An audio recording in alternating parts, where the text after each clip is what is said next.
Good morning, everyone. My name is Keith Westman. I'm the COO of Otis, and it's great to be with you today for our webinar, How a DataWise PLC Can Transform Your School Community. Just a few housekeeping items before we get started. This is obviously a webinar, so it's a one-way conversation. If you have any questions, you can feel free to chat them in using the GoToMeeting toolbar, but we can't hear anything you're saying. Which means, if you need to answer a question or if your phone rings, don't worry about it disrupting anyone. Again, if you do have a question, type it into the chat tool and I will do my best to answer it towards the end of the webinar, and I will be sure that I'm not actually answering it. It's Andrea, today's speaker. If you want to see more of your real estate, there's an orange button with a white arrow. If you click on that, it will collapse the GoToMeeting toolbar so you can see more of your screen. And then if you want to use that toolbar, you would hit the button again and it will expand it back out. Finally, this is being recorded and everyone will get a link to the recorded version. So if you'd like to share this with anyone, you're more than welcome to do that. So without further ado, we're going to go ahead and get started. So I'd like to introduce you to today's presenter. Her name is Andrea Kayne. Andrea is an associate professor and director of the doctoral program at DePaul University in Chicago, one of my former professors, I should say, and a very bright person at that. Andrea has made DataWise, or the DataWise model, part of her classes in her teaching for a long time. And we thought that it would be interesting to have Andrea share the DataWise model with folks from all across the country. And then, of course, we'll provide you with resources on what to do if the DataWise model is something that is exciting to you and somewhere that you'd like to take your organization. So without any more announcements from me, I'm gonna shift the presenter over to Andrea. And Andrea, good morning and welcome. Oh, it's so great to be here. I hope everybody is feeling good on this Monday morning. And thank you so much for taking the time to spend a very busy start of your week learning about DataWise and why I am such a fan of DataWise. I did my graduate work at Harvard Graduate School of Education a long time ago. And I was fortunate enough to be on the Dean's Advisory Committee over 10 years ago when DataWise was first created and presented. And it was absolutely innovative because it was able to take data, which up until that point had been a source of stress and anxiety for many school stakeholders, and create a user-friendly, useful framework so that all educational stakeholders could understand data, talk about data, and use it to create real improvement in their schools. And DataWise really was this special sauce that nobody really had been talking about. It kind of operationalized what professional learning communities, really wanted to do. And I think there are a number of reasons that is so. First of all, DataWise was created in a true collaboration between 10 educators from Harvard Graduate School of Education and 10 teachers and administrators from the Boston Public Schools. So it was really born in the field. And there are so many ways in which that has informed, its process. So the first step in the DataWise process is organizing for collaborative work. So many times, teachers and administrators feel, judged by data. They feel siloed with their data. They may not understand what the data means or how it's being used. So this very first step of the DataWise process is about establishing deep trust with the stakeholders. So DataWise teams come together with this sense that we are going to work together in a spirit of trust and openness and curiosity to understand what's going on in our classrooms, to understand where the gaps are, to understand how we want to improve together in a way without any kind of blame, without any kind of division. So it's very important in step one under the DataWise process that you create trustful teams, and you also create structures so that the team can come together and collaborate. So a couple things that the DataWise folks and DataWise schools do is they commit to adopting an improvement process, and the emphasis is on improvement. No matter how well a school is doing, it can always get better. It can always improve. And the schools that really need to improve need a kind of atmosphere where there's urgency, but there isn't that feeling that, oh no, every step we make is being judged and watched, and we're walking on that tightrope, because then those teams have a really hard time improving, trying something new, because they're absolutely scared to death. So it's very, very important to create that sense of trust. Under the DataWise system, it's also really important to have teachers be at the table and teachers also be in the driver's seat. What we're trying to do is we're trying to create a culture where the teachers not only understand the data, but they can read the data and they could come up with adjustments to their instructional practice. Even DataWise talks about the teachers generating the data. We want the teachers to feel empowered by data rather than just that the data is happening to them. Now, we all know one of the big issues with schools is that we are all so busy and there isn't a lot of time in the day. But this time we spend understanding data, discussing data, creating instructional improvement based on data is really important time. So as administrators, it's very important to carve out time where data teams can come together and carve out time for those teachers. The other important thing to do as we're organizing for collaborative work is we need to be able to understand the data and read the data. So putting the data in as user-friendly a space as possible is really important, so that people can really understand the data and have those informed discussions. And also, too, the DataWise folks talk about creating a data inventory, putting all the data in one place so that we can look at things 360. And similarly, to create an instructional initiative inventory. What are all the instructional initiatives we're working on? Let's put those in one place, too. So now we get to step 2, which is about building and reinforcing assessment literacy. And I see this all the time in my classes and when I work with my graduate students who are teachers and administrators.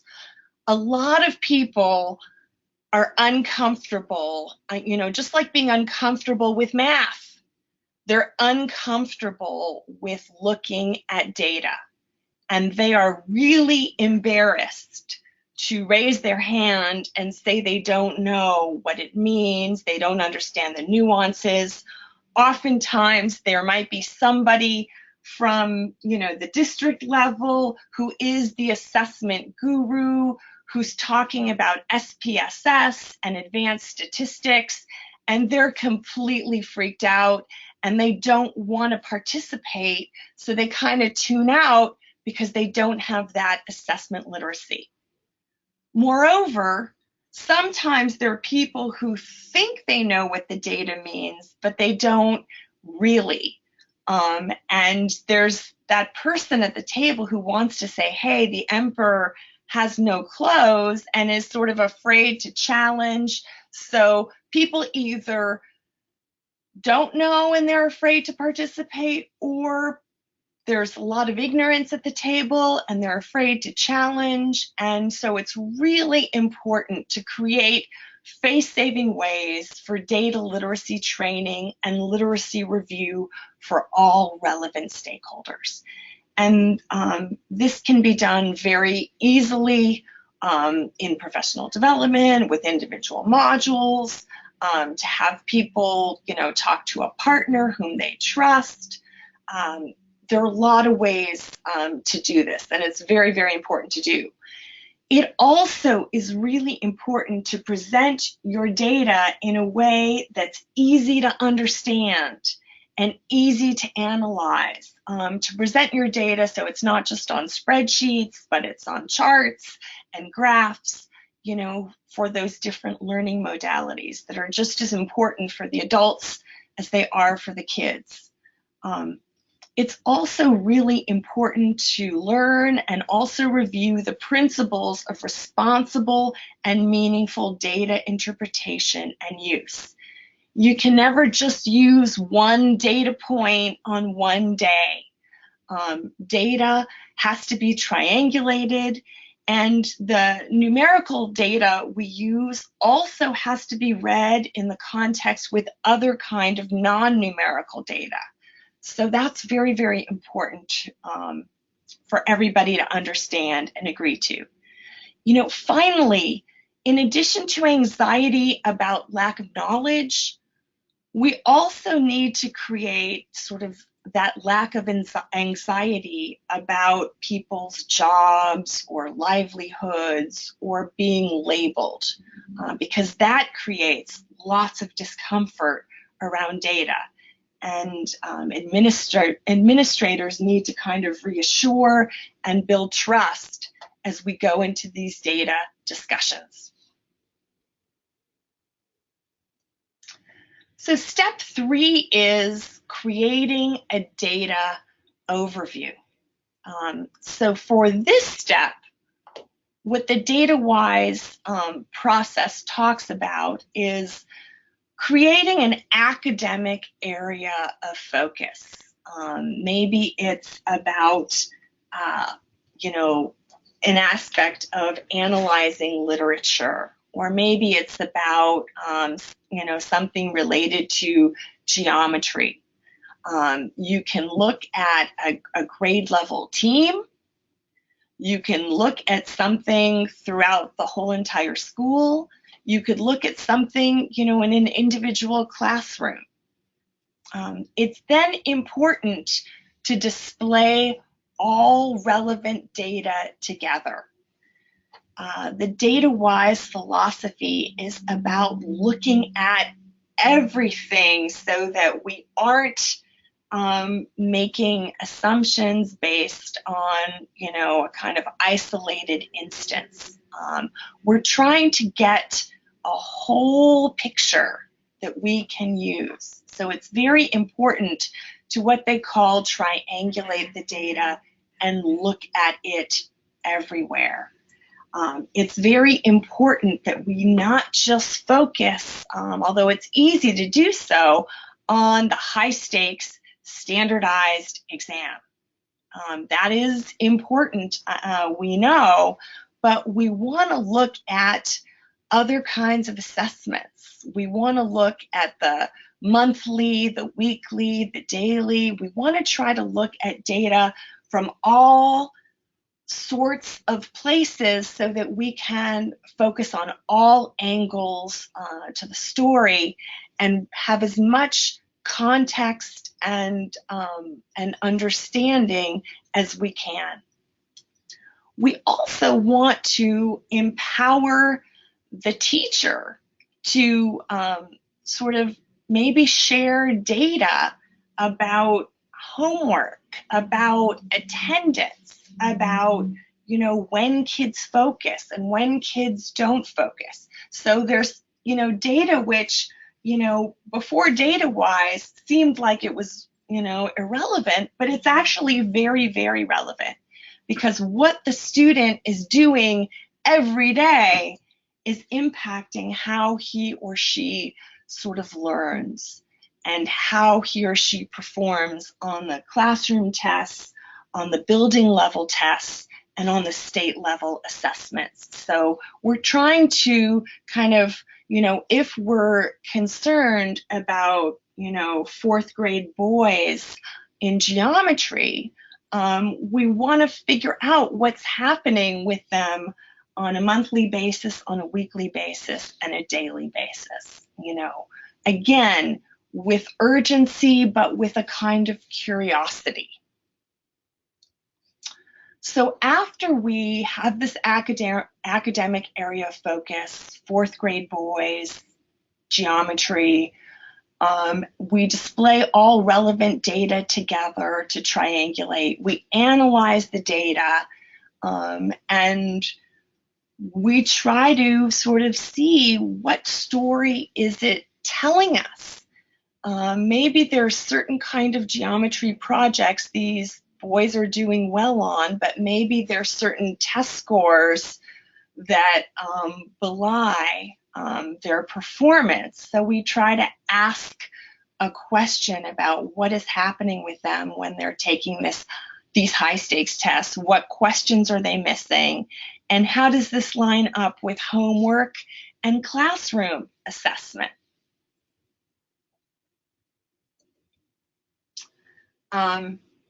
And then our step 4 is really digging into our data. And it's very important, again, that we assemble this data inventory. And it's not just high stakes data, not just performance on tests, homework, papers, in-class assignments, things the teacher notices, things other stakeholders notice. We then assemble, you know, as our team again with, you know, and it's important that the teacher doesn't feel that he or she is sort of being judged by this team.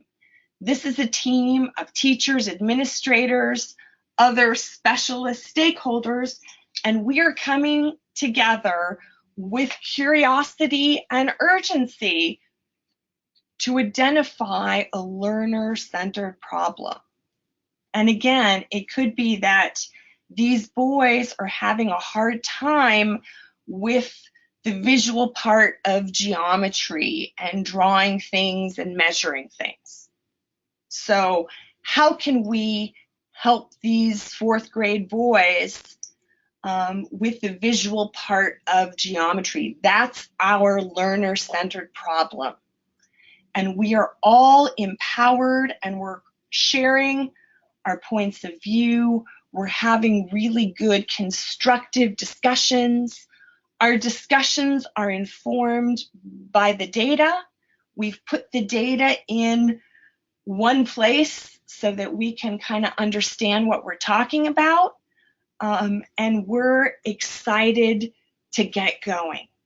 So that's the spirit of the DataWise system. We have this learner-centered problem.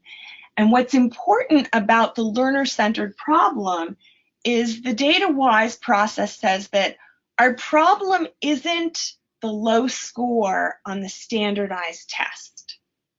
Our problem is the standardized test score helps inform this learner-centered problem.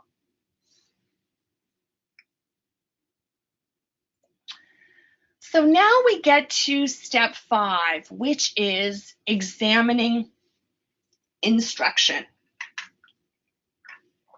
So now, as somebody who has taught and directed an educational leadership program for 22 years and worked with lots of schools and school leaders and school stakeholders, I can tell you that in addition to the fact that data causes a lot of anxiety for teachers, the word examine instruction causes a lot of anxiety for teachers.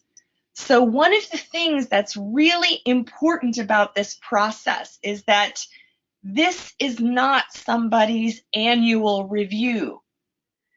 This is not about evaluating the teacher for the sake of employment. This is about creating a culture where teachers and all stakeholders examine with curiosity instructional data to figure out how they can improve. And there's an assumption in a DataWise culture, it's not about some master teachers who are amazing who don't examine what they do. And actually, as you know, the best teachers in the building are the best teachers because they, automatically, naturally examine what they do. So this is to try to examine instruction with urgency, but with curiosity, and in a kind of culture where everybody is encouraged to examine all the time. It's kind of like, in the tech world, using design thinking. How are we doing? How can we do better? How can we keep, if this is working, how can we keep tinkering to make it even better? Because things can always be better and there are always new challenges. And if we really do need to turn the ship around, instead of creating that threat of dismissal, that threat of closure, using that, let's try to really create a culture where we examine, we have data-informed inquiry, and we create some great data-informed possible solutions. So it's very important to get clear about the purpose of the observation. We then, as a team, come to a shared understanding of what's happening in the classroom. And this is really important because when you're teaching, you can't see everything. So maybe certain members of the team notice that when it comes to teaching that visual shape part of geometry, the girls are raising their hands and the boys aren't.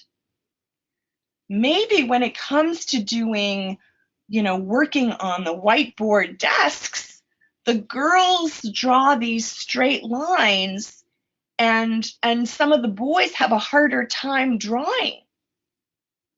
So maybe there is a need to kind of brainstorm about the problem of practice, that when it comes to the drawing and the measuring, the boys need some more time, some different kind of instruction. Maybe there are certain learning tools that exist to help them out. So this is the kind of thing that happens in examining instruction. And again, it's doing it in a spirit of trust in a very safe space. So now, with the team, you develop an action plan. And one of the things I love about DataWise is it's not about waiting for the 2 times a year that you take those standardized tests. It's actually doing interventions, monthly, weekly, throughout the year, coming up with a plan and trying things out. So again, with the team, there's agreement on what the plan will look like and how it will be operationalized in the classroom. There's, again, because this is an empowering system, there's a very important nuance. It's important that this doesn't happen at the teacher. Again, the teacher is in the driver's seat. The teacher is empowered to look at his or her instruction, you know, and not feel badly, but be like, wow, there's this piece. How can we address it? And the teacher has ideas, and the team has ideas. And together you come up with a plan that the teacher feels very empowered by. It's often important to put the plan in writing. Again, this is nothing that goes, you know, this is not about going in the teacher's file. This is just so there's shared understanding. This is the plan. This is how we're going to operationalize it. It's also important, you know, if we need a learning tool to help these boys, that the administrator is on board in helping to get the learning tool, for example.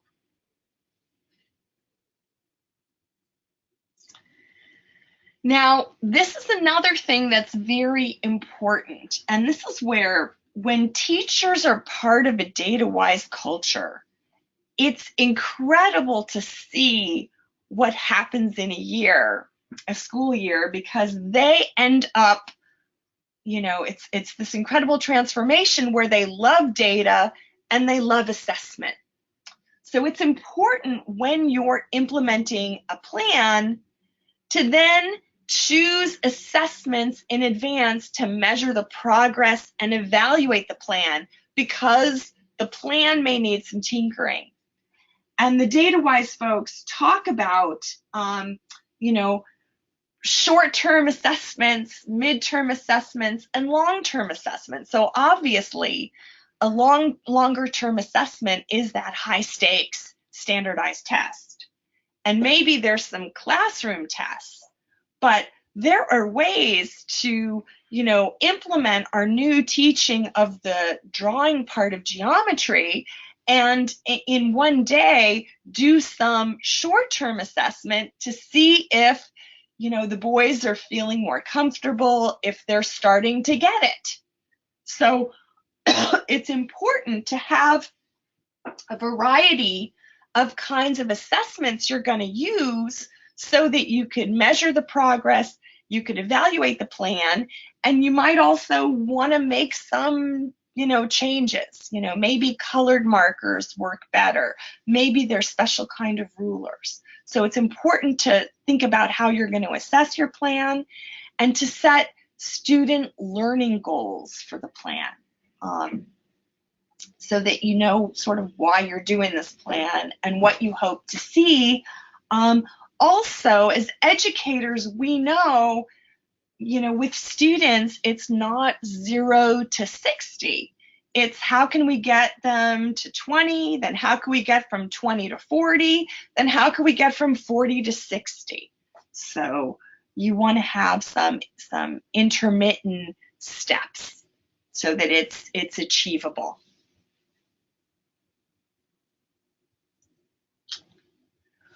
We now get to act and assess. So you implement your action plan, and you assess the student learning, short-term, mid-term, long-term.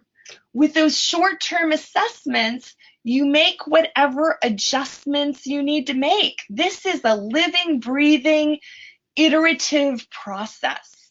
And in addition to addressing whatever the learner-centered problem is, you know, 4th grade boys geometry, and for those of you who are math educators who are laughing because maybe you don't learn geometry in 4th grade, I apologize for picking such a dumb problem, but you get the gist.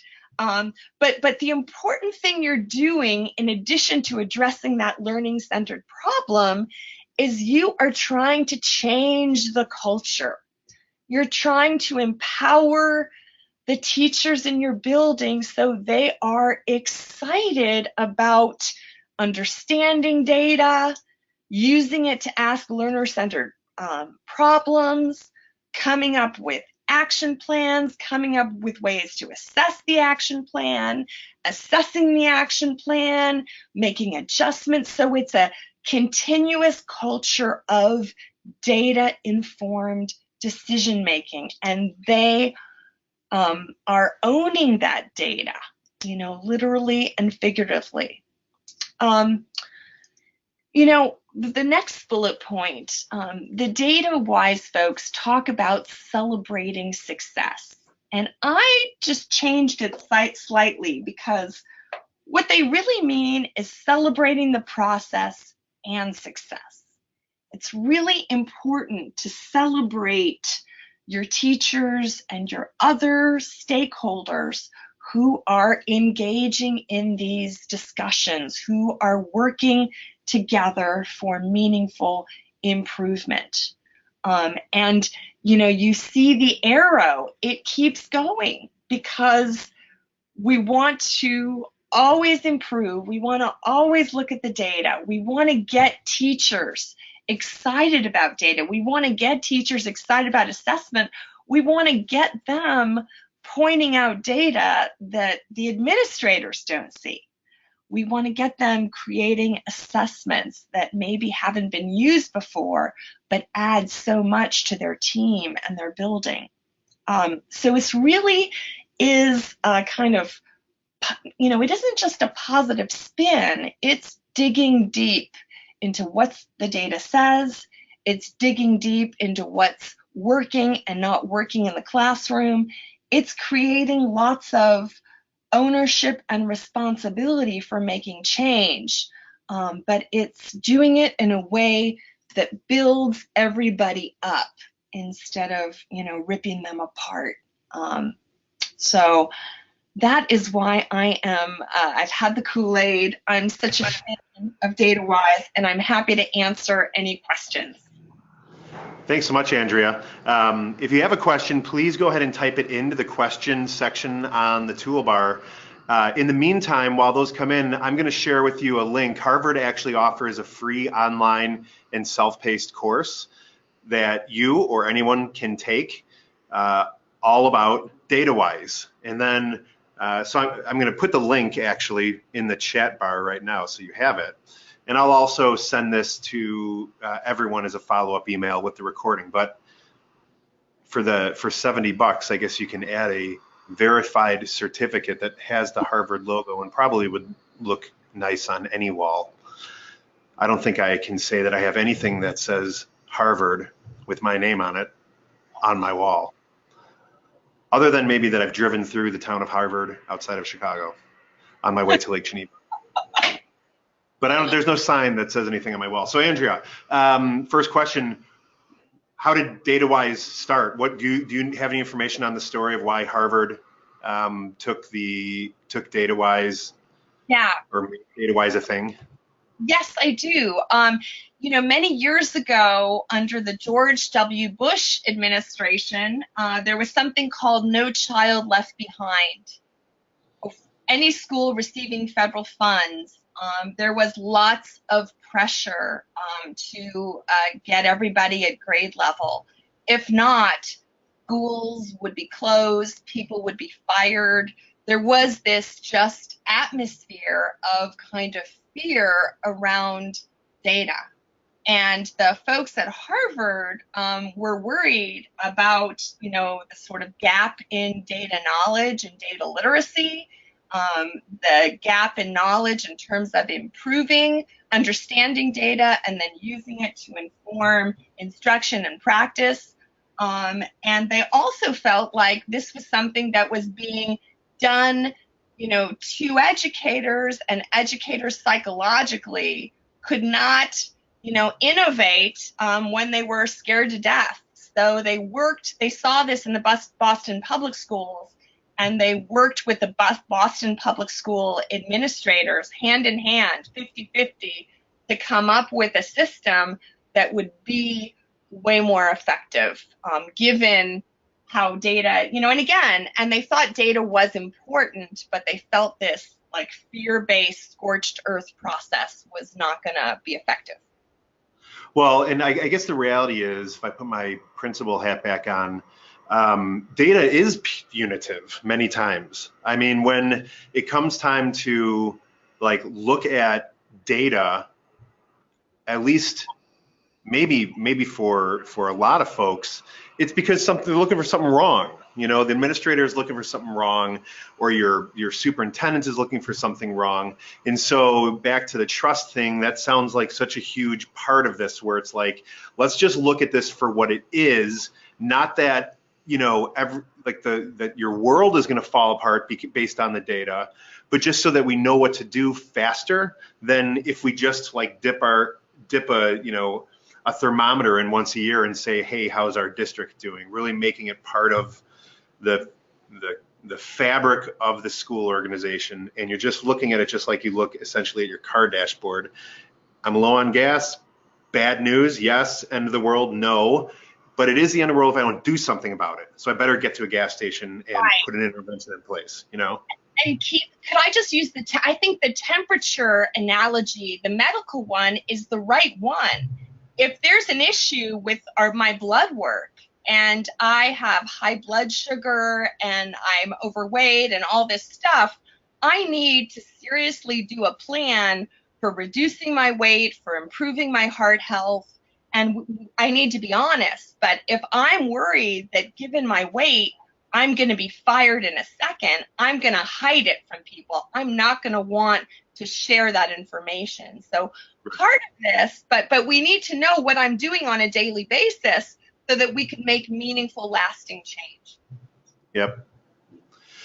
Well, Andrea, thanks so much for a great presentation. Again, to everyone who attended, and there's folks from all across the country, I'll be sending out an email with the recording of this, also a link to that free Harvard class that's on the screen right now. And if you have any questions, I'll also include Andrea's email address. But Andrea, thank you very much for your time today.